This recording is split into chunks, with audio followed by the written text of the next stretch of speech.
Hi guys. So I figure we could do a little like classroom flip and you can take notes. Um, and you can fast forward or you can pause, whatever you need to do, and I can just roll on through. So we're talking about position and displacement.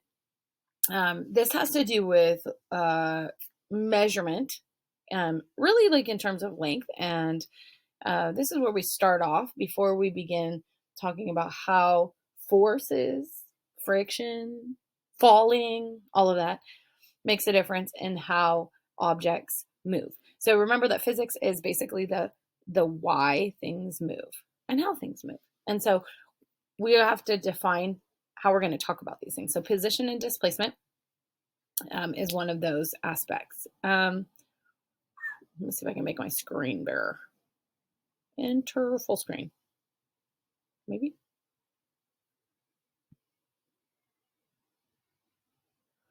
Oh, it says it's full screen. That's funny.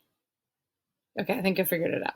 All right, so the objectives here, we're really talking about one dimension. So we want to talk about position, distance, and displacement in one dimension, analyze motion in one dimension, be able to describe that and correctly interpret both positive and negative position and displacement values. And so that's really what we're looking at here. We're going to be able to answer questions like these. A robot car moves 200 meters east, turns around, and moves 600 meters west. Describe this motion using position, displacement, and distance. And we'll get to the other ones later. So we're just going to roll on through.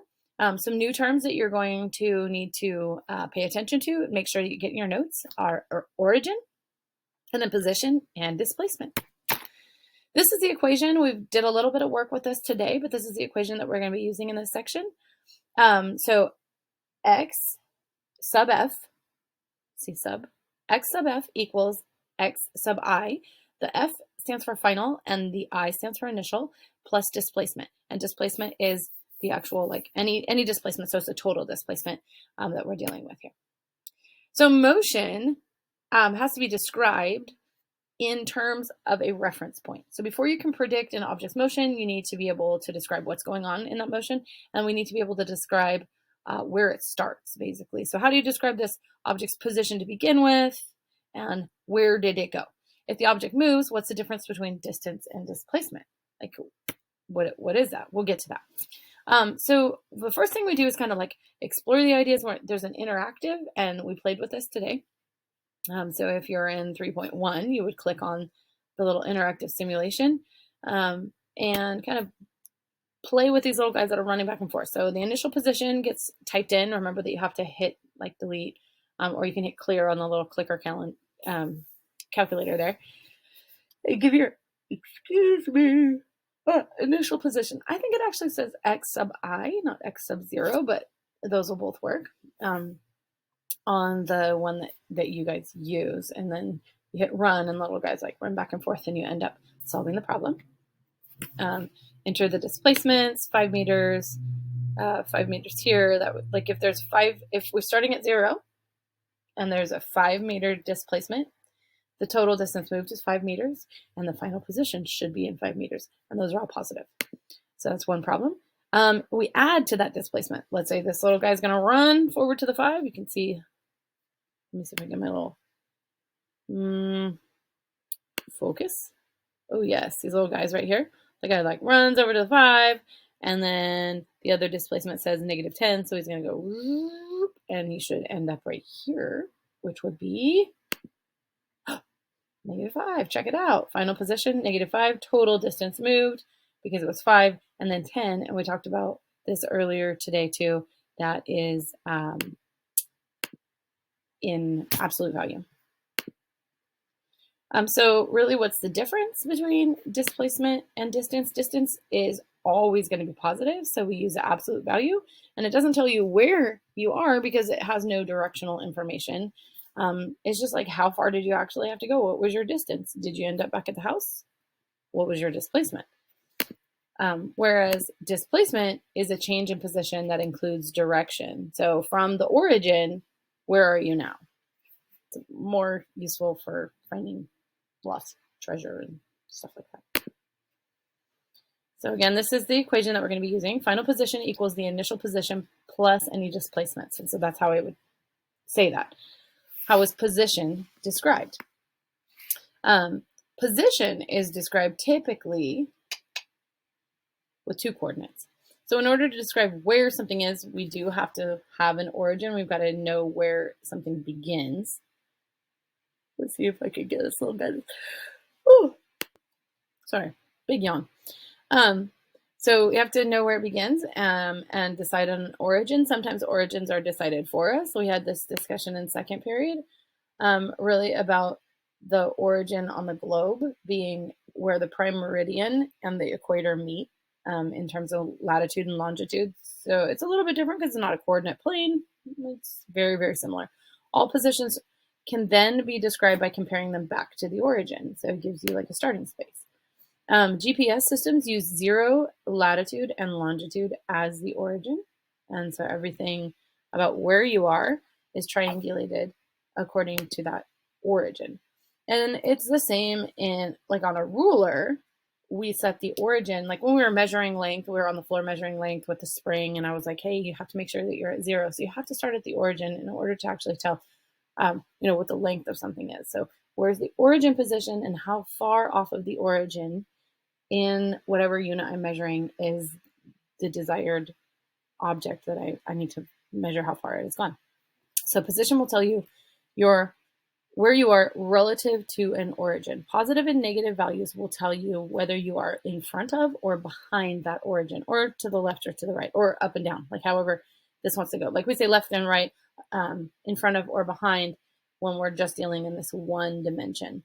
And we can take it from just the X to the Y as well. We'll go there on the next presentation. All right.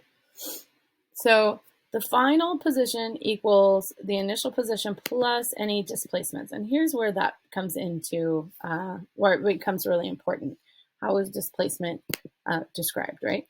We describe displacement through using the coordinate system, and we choose which direction is positive or negative. This is the standard, okay? But it doesn't necessarily have to be that. It's just that this is agreed upon mathematically, cartographically, I think so. Cartography is the study of mapping and making maps. So this is a choice, and it may choose for different problems. As long as like the problem, doesn't define it, then most of the time you're going to be working with this. So if it defines it as something differently, then you need to use what is described in the problem. But let's just say default, left is negative, west is negative, east is positive, right is positive, up and north would be positive, and then down and south would be negative. Don't talk to any Australians about that. They might get really irritated at you. The Southern Hemisphere. They're like, why are we down? Why are we down under? Things you learn in physics. All right, displacement is a change in position. Positive and negative value indicates which direction that position it has been changed in. So you can see here, like if the start of this, or the initial position, was negative 20, and then there was a displacement of positive 20 meters, then the finish is actually at 0. Displacement is something we call a vector. A vector is a very important term in physics. A vector has directional information attached to it. It is not simply a measurement. So displacement is a vector because it tells us where we're going. For motion along a line, direction is positive or it is negative. Sorry about the interruptions. My family just got home from a long day, so I had to let them in the front door. I know it might not look like an interruption, but it totally is. I had to pause. So displacement, back to this, it's a vector. What's your vector, Victor? Distance is something we call a scalar. So these are just definitions. Like you need to write these down.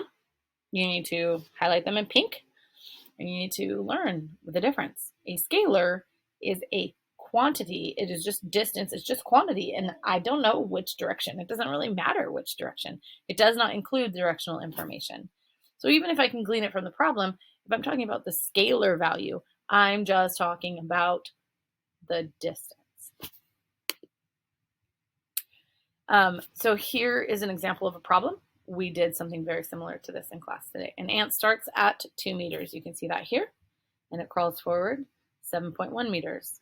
Then, let me see if I can get my mousy guy. Oh, ooh, there's a pen. Check it. Okay. Yeah. Crawls forward 7.1 meters. Oh.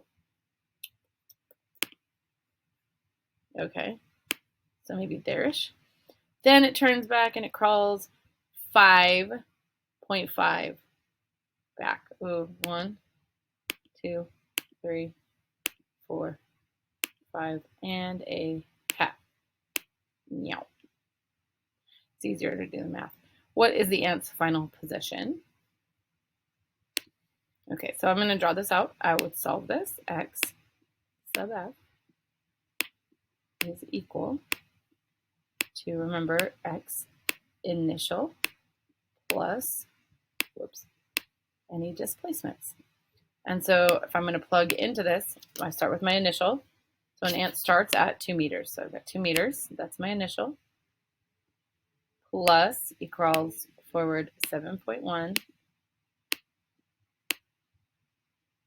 And crawls back, so we're going in the negative direction, 5.5 meters.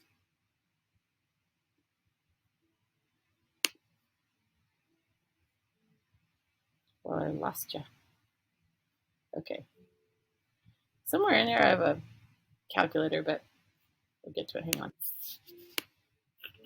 Watch for the answer is going to come up on the next screen. Let's see if I'm right. Okay. Anyways, that's what I got. Oops. That is what I got there. Oh, good. I got 3.6. So you can see when you add it all up. The first vector starts in the initial position, the second vector, so you can use vectors to draw these out. This is how they actually get drawn with the arrows in the other direction. Numerical addition and vector addition. 2 ways to do it. How do you recognize the initial position and displacements? So we're looking, how do we actually see it in the problem? A boat sails 50 kilometers north, then 800 kilometers south. What is the sailboat's final position? What do you choose as the initial position? In this case, we're going to start with 0 because nothing else is given to us. So we assume it's 0 because it didn't give us that. When nothing is said to establish a particular start, you just assume that it is 0. Okay, so we will solve the problem as the displacement as plus 50 and minus 800. So displacements are movements, so words such as move, sail, run, and travel, those are cues. Okay, so north and south are opposite directions, so we need to give those opposite signs, right? So the north is typically by default positive, and the south is typically by default negative. So we end up at negative 750 kilometers, or you can say 750 kilometers to the south. Alrighty. So let me give you a chance. Go ahead and pause the video. Try to solve this. And then I don't know how well that worked, but unpause the video. I'll try it better on the next one. Robot car starts at the origin with the position of 0 because nothing was given in this problem. It has a displacement of plus, so going to the east, plus 200 meters east, and then a displacement of 600 meters west, so it's in the negative direction. Its final position is 400 meters west of the origin. The total distance traveled would be 800 meters. How about pause, try to solve, and then go ahead and unpause. Okay. There we go. So this is the same setup that I was talking about before. So starting at negative 10 meters, you can see this is the initial position here, and then 3 successive displacements of negative 5 meters. Boom, 2, 3. All of those get combined to be negative 25 meters. The final position is 25 meters. Okay. What displacement moves an object from a position of 25 meters to a position of negative 15 meters. We're asking about displacement. We're given initial and final positions. So you can see we use the same equation. However, this time we do need to solve for displacements. And so what we have here is this same equation is rearranged. So we've moved by subtracting the initial position from the final position to isolate the variable d, which are the displacements, and that will get us we're just solving for displacements this way. So this is algebraic thinking. And we learn to manipulate the equations. Whatever you do to one side, you have to do to the other one. So if I subtract x sub I here, and I have to do it to the other side, x sub I on this side, then I can just rearrange and flip it around and get d equals x sub f minus x sub I. All right, and that takes us to the end of the lecture. So hopefully that was helpful.